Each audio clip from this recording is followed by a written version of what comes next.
بسم اللہ الرحمن الرحیم۔ السلام علیکم dear students of 10th class. ایک اور لیکچر کے سلسلے میں آپ کے سامنے حاضر ہوں۔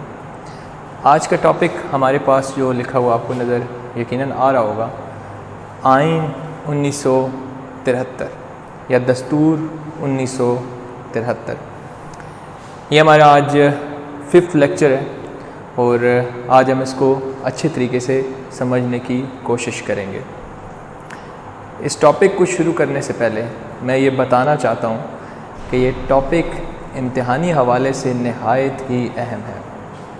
1973 کا آئین ہر ایک سال کے بعد تقریباً یہ ریپیٹ ہوتا چلا آ رہا ہے۔ یہ آپ کے پہلے سبق کا نہایت ہی اہم ٹاپک ہے۔ اس کی ہیڈنگز وہاں پر بنی ہوئی ہیں، لیکن میں کوشش کروں گا کہ یہ لیکچر آپ کو اس طریقے سے پرووائڈ کیا جائے اور اس طریقے سے ڈیلیور کیا جائے کہ آپ اس کو نہایت مؤثر انداز میں سمجھ سکیں، اور جب بھی یہ ٹاپک آپ کے سامنے آئے تو آپ بالکل اچھے طریقے سے اس کو اٹیمپٹ بھی کر سکیں۔ تو آئیے بڑھتے ہیں اپنے ٹاپک کی طرف۔ ٹاپک کی جو پہلی ہیڈنگ ہے ہم اسی سے آغاز کریں گے، اور وہ ہیڈنگ ہے افتتاحیہ۔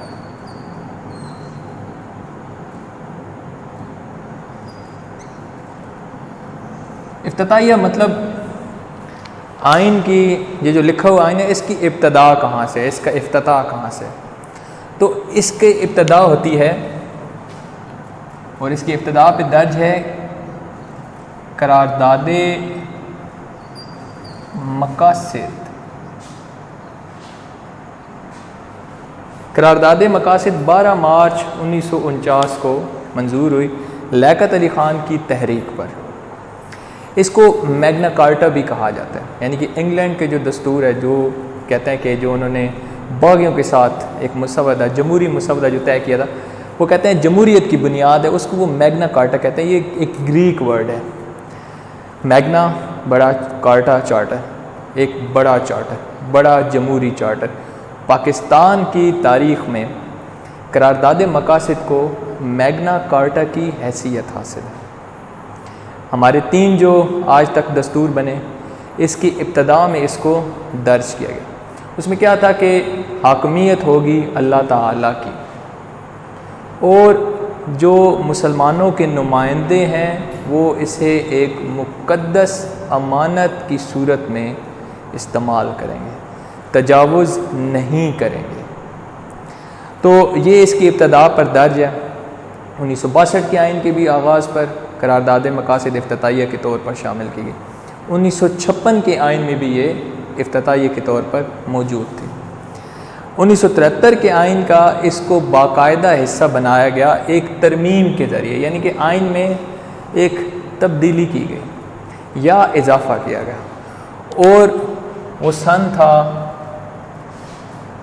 1985 کو اس کو 1973 کے آئین کا مستقل حصہ بنا دیا گیا۔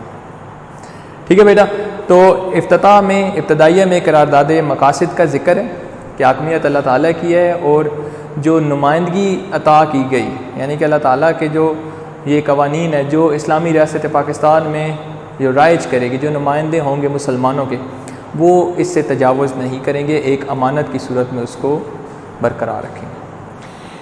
اس کے بعد ہمارے پاس دوسری ہیڈنگ آتی ہے، اور دوسری ہیڈنگ ہے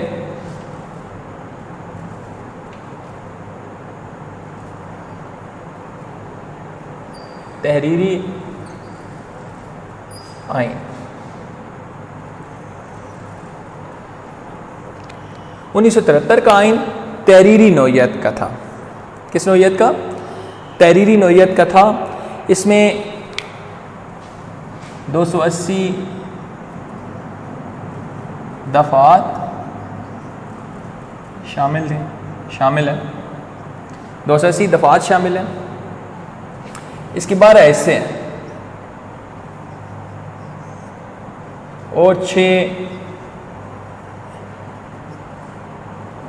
گوشوارے ہیں، یعنی کہ جو قوانین کی وہ جو چیپٹرز بنائے گئے ہیں، 12 چیپٹرز ہیں، اور اس میں مختلف آگے جو ان کے متعلق رولز بنائے گئے، جو قوانین بنائے گئے، اور پھر جو ان میں اضافے اور کمی کی گئی اس کے حوالے سے 6 گوشوارے اس میں بنائے گئے۔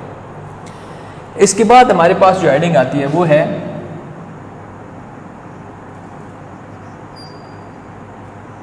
وفاقی آئین۔ 1973 کے آئین میں پاکستان کو وفاقی مملکت قرار دیا گیا۔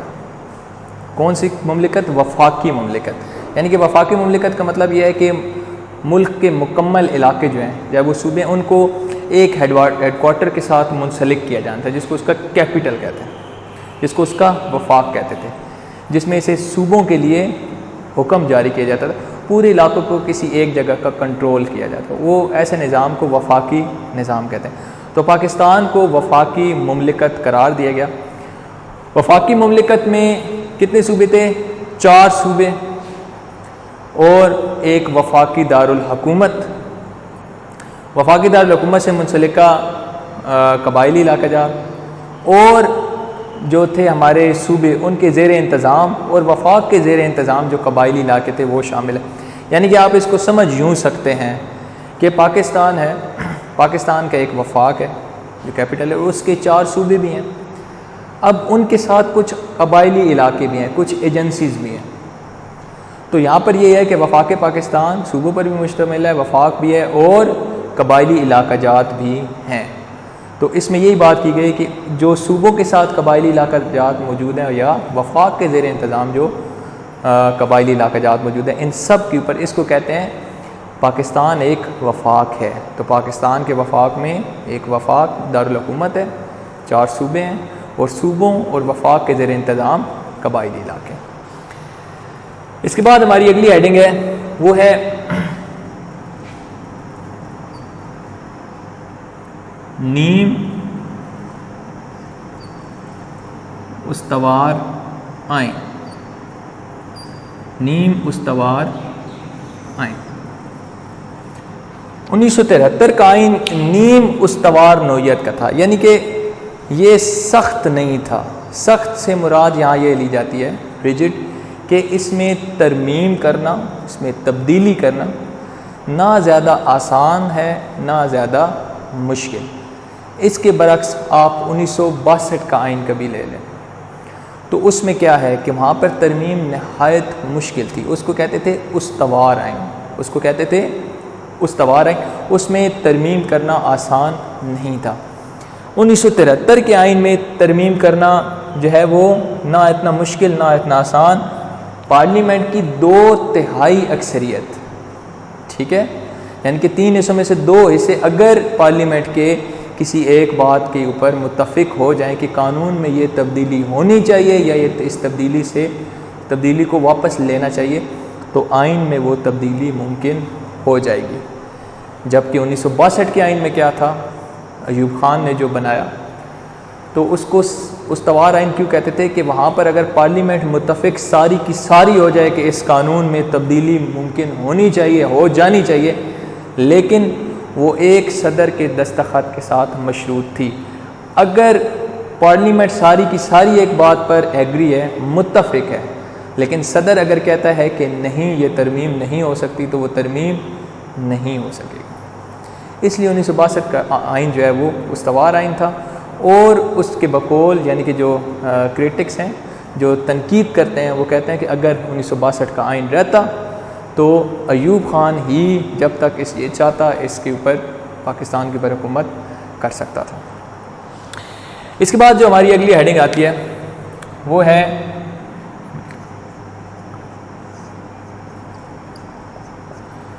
ہے قومی زبان۔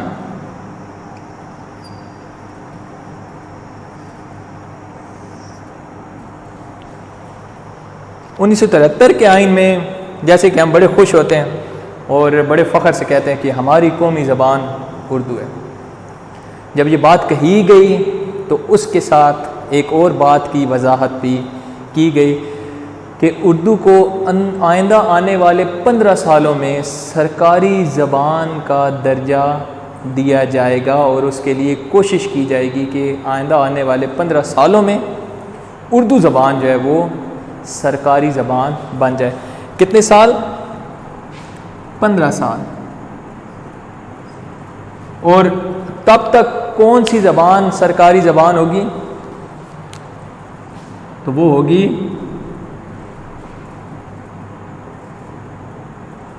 انگریزی.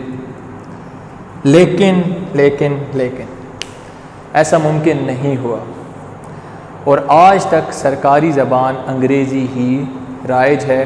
اردو کو سرکاری زبان کا درجہ آج تک نہیں ملا، جبکہ 2016 میں ہمارے ایک چیف جسٹس جواد ایس خواجہ جو ریٹائر ہوئے، تو اپنی ریٹائرمنٹ سے کچھ سال قبل، یعنی کہ اپنی ریٹائرمنٹ کے کچھ دنوں پہلے ایک بات کر گئے، ایک حکم جاری کر گئے کہ کیا ہوگا کہ اردو کو سرکاری زبان کا درجہ دیا جائے ہر صورت میں. لیکن ابھی تک اس آرڈر پہ عمل نہیں ہو سکا. اس کے بعد ہم اپنی اگلی ہیڈنگ پہ بڑھتے ہیں، اور اگلی ہیڈنگ ہے اسلامی آئین.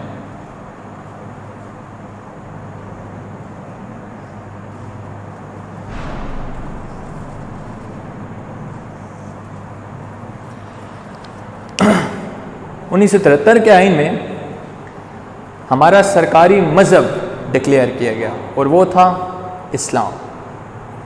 صدر یقینی طور پر مسلمان ہوگا، لازمی طور پر مسلمان ہوگا. وزیر اعظم لازمی طور پر مسلمان ہوگا. ملک میں سود وغیرہ کا خاتمہ کیا جائے گا. پاکستان کا نام رکھا جائے گا اسلامی جمہوریہ پاکستان. زکوٰۃ و اوقاف کے نظام کو منظم کرنے کے لیے حکومت کوشش کرے گی. یعنی کہ وہ تمام اسلامی جو اقدار ہیں، جو اسلامی طریقہ کار ہے، جو شریعت کہتی ہے، حکومت کوشش کرے گی کہ اس کو رائج کیا جائے. اس کے بعد ہماری اگلی ہیڈنگ آتی ہے، اور وہ ہے آزاد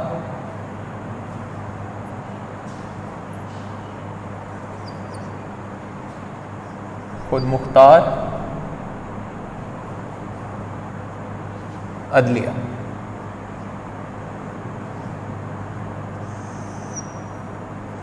انیس سو 73 کے آئین میں یہ کہا گیا کہ عدلیہ اپنے کاموں میں آزاد ہوگی، اپنے فیصلوں میں آزاد ہوگی، کس قسم کا بھی اس پر دباؤ نہیں ہوگا.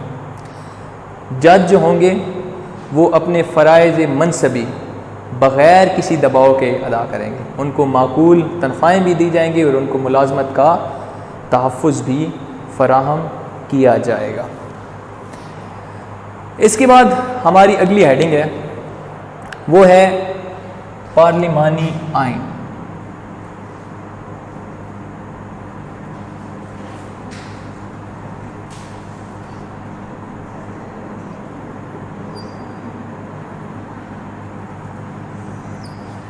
پارلیمانی آئین. اس آئین میں قومی اسمبلی کی مدت رکھی گئی 5 سال. کتنے سال رکھی گئی؟ 5 سال. ملک میں پارلیمانی نظام رائج کیا جائے گا. قومی اسمبلی مدت 5 سال. اور کون سا نظام ہوگا؟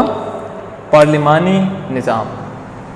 ملک کا سربراہ ہوگا صدر، اور حکومت کا سربراہ ہوگا وہ ہوگا وزیر اعظم. ملک کا سربراہ صدر، اور حکومت کا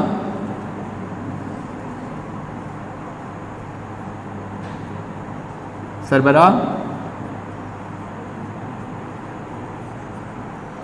وزیر اعظم ہوگا. صدر کا انتخاب قومی اسمبلی اور صوبائی اسمبلیاں مل کے کریں گی، جبکہ وزیر اعظم کا انتخاب صرف قومی اسمبلی ہی کرے گی. اس کے بعد ہماری اگلی ہیڈنگ ہے، اور ہماری اگلی ہیڈنگ ہے آئین کی بالادستی.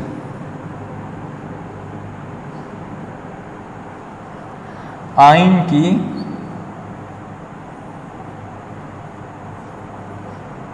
بالادستی. آئین کی بالادستی اس کے اگر کوئی شخص غیر آئینی طریقے سے آئین کو توڑتا ہے تو اس پر سنگین غداری کا مقدمہ چلایا جائے گا، جس کے حوالے سے میں آپ کو بتانا چاہوں کہ پرویز مشرف کا نام پچھلے دنوں اس حوالے سے بڑا ہی پاپولر تھا کہ اس نے آئین کو غیر آئینی طریقے سے توڑا اور اس کے اوپر کچھ سزائیں اور پھر کچھ اور فیصلے آئے. یقیناً آپ کی سماعتوں نے وہ چیزیں ضرور سنی ہوں گی.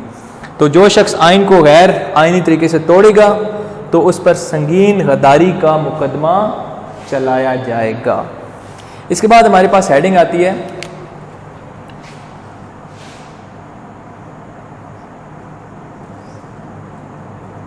آئینی ادارے. مرکز اور صوبوں کے مفادات کے تحفظ کے لیے حکومت نے کئی ایک آئینی ادارے قائم کیے. یعنی کہ جو مفادات ظاہری بات ہے صوبوں کے مرکز کے ساتھ ہیں، یہ تمام نظام وفاقی ہے اور ان کو اکٹھا ہی چلنا ہے. تو ان میں بہتر اتفاق اور ان کے درمیان بہتر طریقے سے چلنے کے لیے حکومت نے کئی ایک، یعنی کہ اس جو تھا نا ہمارا 1973 کا آئین، اس میں کئی ایک آئینی ادارے بنائے گئے. اس میں کون کون سے ہیں اس میں لکھ دیتا ہوں. مشترکہ مفادات کی کونسل، اس کے بعد ہے الیکشن کمیشن،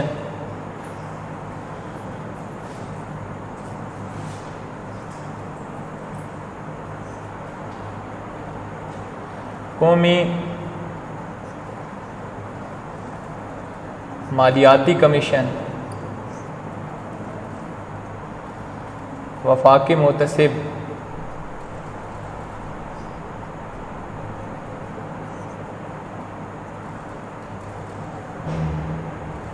قومی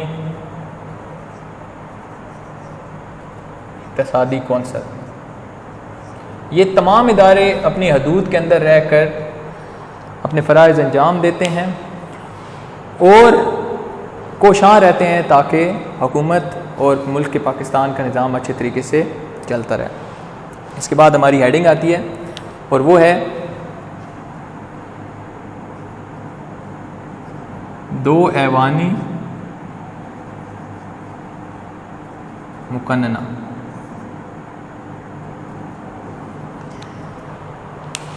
1973 میں کہا گیا کہ پارلیمنٹ دو ایوانوں پر مشتمل ہوگی. ایک ہوگا سینٹ، دوسرا ہوگا قومی اسمبلی.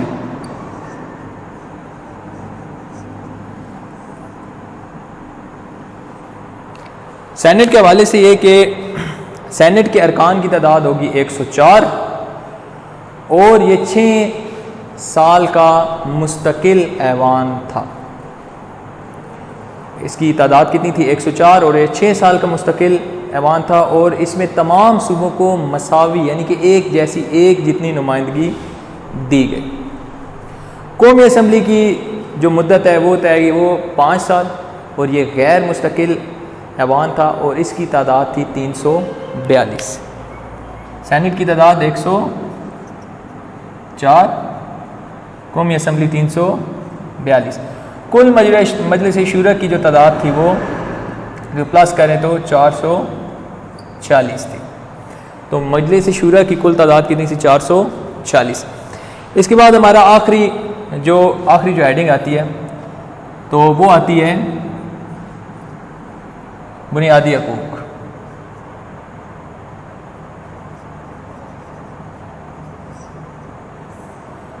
ترہتر کے آئین میں یہ کہا گیا کہ حکومت لوگوں کی یا ریاست پاکستان میں جو لوگ رہتے ہیں ان کی بنیادی حقوق کا تحفظ کرے گی اور اس کے ساتھ صوبے یا وفاق کوئی ایسا قانون پاس نہیں کرے گی جو بنیادی حقوق کے منافی ہو. تو یہاں پر آپ کا ٹاپک اینڈ ہوتا ہے. میں دوبارہ سے اس پر ایک بار روشنی ڈالتا ہوں. افتتاحیہ میں آپ قرارداد مقاصد کے متعلق لکھیں گے کیونکہ وہ تینوں آئینوں میں شروع میں تھی. 1985 میں اس کو 1973 کے آئین کا مستقل حصہ بنایا گیا۔ تحریری آئین 280 دفعات، 12 حصے اور 6 گوشوارے اس میں شامل۔ وفاقی آئین کیا تھا کہ پاکستان ایک وفاق ہے، ایک اس کا دارالحکومت ہے، 4 صوبے ہیں اور ان دونوں کے ساتھ ملحقہ جو ہے وہ قبائلی علاقے۔ نیم استوار آئین کا مطلب کہ وہ اس میں ترمیم کرنا نہ زیادہ مشکل نہ زیادہ آسان، دو تہائی اکثریت سے آئین میں ترمیم کی جا سکتی تھی، جو کہ 1962 کے آئین میں ممکن نہیں تھا۔ قومی زبان اردو 15 سال کا عرصہ کہا گیا کہ اس کے بعد یہ سرکاری زبان بنے گی، لیکن انگریزی ہی آج تک سرکاری زبان چلتی آئی ہے۔ اسلامی آئین میں مذہب ہمارا سرکاری اسلام ہوگا، صدر وزیر اعظم مسلمان ہوں گے، نام پاکستان کا رکھا گیا اسلامی جمہوریہ پاکستان، اور باقی جو ہمارے اسلامی قوانین ہیں ان کو نافذ کرنے کے لیے حکومت کوشش کرے گی۔ عدلیہ اپنے کاموں میں آزاد ہوگی، اس کے اوپر کسی قسم کا دباؤ نہیں ہوگا، ججوں کو ان کی ملازمت کا تحفظ ہوگا۔ پارلیمانی آئین، قومی اسمبلی کی مدت 5 سال، ملک کا سربراہ صدر اور حکومت کا سربراہ وزیر اعظم ہوگا۔ صدر تمام اسمبلیاں چنے گی، وزیر اعظم کو قومی اسمبلی چنے گی۔ آئین کی بالادستی کے حوالے سے اگر کوئی آئین کو توڑتا ہے تو اس پر سنگین غداری کا مقدمہ چلایا جائے گا۔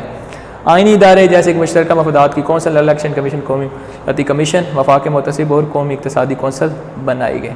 یہ ادارے اپنی حدود کے اندر رہ کر اپنا کام کرتے ہیں اور ملک پاکستان کی فلاح کے لیے کوشش کرتے ہیں۔ 2 ایوانی مقننہ میں 2 ایوانوں پر مشتمل ہے پارلیمنٹ، سینٹ اور قومی اسمبلی، ایک کی تعداد 104، ایک کی 342 اور کل مجلس شورا کی تعداد 446۔ بنیادی حقوق کے خلاف کوئی بھی اصول یا قانون نہیں بن سکے گا۔ تو یقیناً آپ نے یہ ٹاپک سمجھ لیا ہوگا۔ اگلے لیکچر تک کے لیے اللہ حافظ۔